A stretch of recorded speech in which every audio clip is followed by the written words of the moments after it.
पोहा बनाएंगे तो सबसे पहले हम 2-4 मिर्चा ले लेंगे, एक छोटा साइज़ प्याज, 2 छोटा साइज़ टमाटर और थोड़ी धनिया और मटर इसकी आवश्यकता होगी इनको पोहा बनाने के लिए।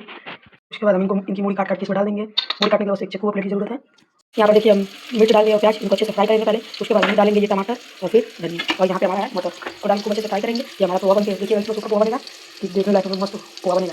देखिए हमारा प्याज भून गया है, इसमें डालेंगे टमाटर और अच्छे से करेंगे, अच्छे से मिक्स कर देंगे।